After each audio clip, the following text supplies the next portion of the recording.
Le 7, Maxime Barazza. Et tous, bonjour, soleil et ciel bleu pour le départ de la 16e édition de la Gazbar.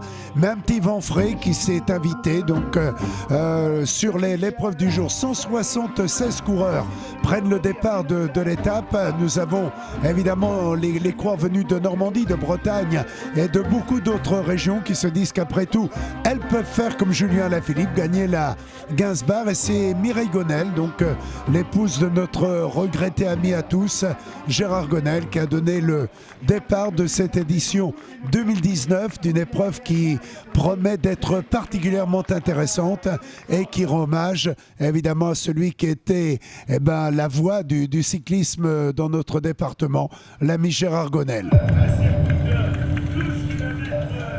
On s'attend à vivre une course particulièrement intéressante compte tenu de la qualité des coureurs présents sur la ligne de départ. On a eu un départ rapide avec notamment Anthony Macron, le coureur du Vélo Club de Rouen. Dans l'échappée, on avait également Anthony Rallet, donc pour le pays de Dinan. Et nous avions donc Maxime Eloi, le coureur de Villeneuve-Saint-Germain, qui a gagné au Tour du Piémont dans l'Est de la France. Voilà les trois coureurs qui étaient en tête. C'est rapidement rentré dans l'ordre. Et au deuxième tour, nous avions 7 coureurs qui se portaient au commandement. Alan Boileau, donc de Dinan, avec 2 coéquipiers, Mathieu Gauthier également de Dinan, Anthony Rallet, toujours lui, de Dinan, Baptiste Constantin d'Aubervilliers, Damien Poisson des Côtes-d'Armor, le champion de Grèce Farantakis de l'équipe Sojason Espoir et Julien Jameau, le coureur donc de Bricbec qui avait gagné à Saint-Martin-Landel en début d'année. Voilà les 7 coureurs en tête au deuxième tour.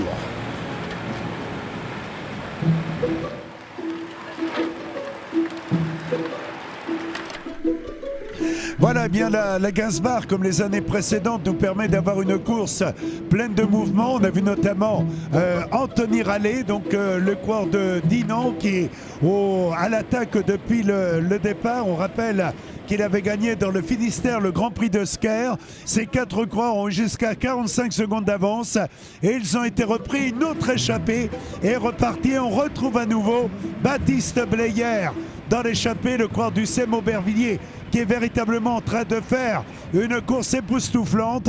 Bleyer est toujours devant. Il est accompagné de Balfour, le coureur britannique des Côtes-d'Armor, qui a gagné à Montpinchon. On a également le prometteur coureur belge Fabio Van den Bosch.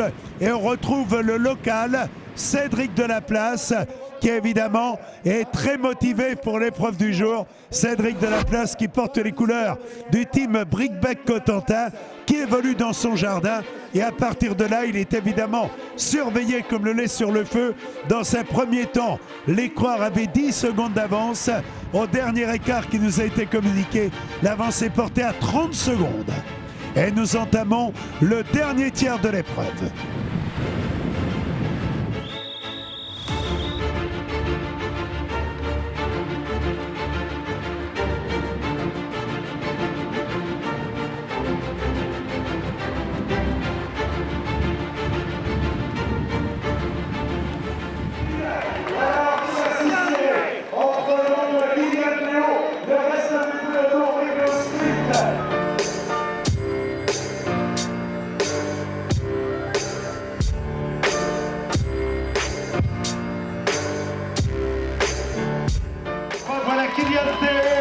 Sur le plan de marche, allez, il est l'heure. Ah ben c'est Javelet qui m'a dit qu'il était de Seine-Maritime.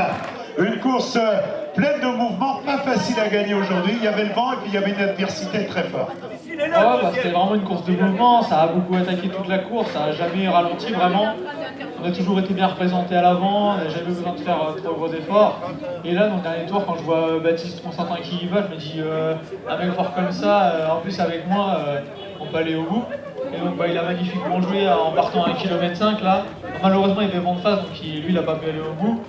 Et derrière il y a Côtes-d'Armor, ils sont mis à rouler pour revenir. Et voilà, la ligne d'arrivée elle va pas loin.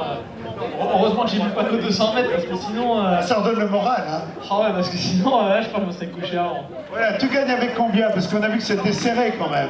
Ah bah je sais pas du tout, je savais même pas que j'allais gagner après la ligne. Pour être sûr, j'ai lancé le vélo, pour être sûr, je savais que j'étais un peu devant, mais je me suis dit, celui il a mieux lancé que moi, donc je savais pas. Voilà, t'es quel âge? Moi là, je vais sur mes 20 ans. 20 ans, dis donc, c'est tout jeune ça. Hein. Le cours venu de Belgique, je crois qu'on peut accueillir par un tonnerre d'applaudissements Gilles Bora.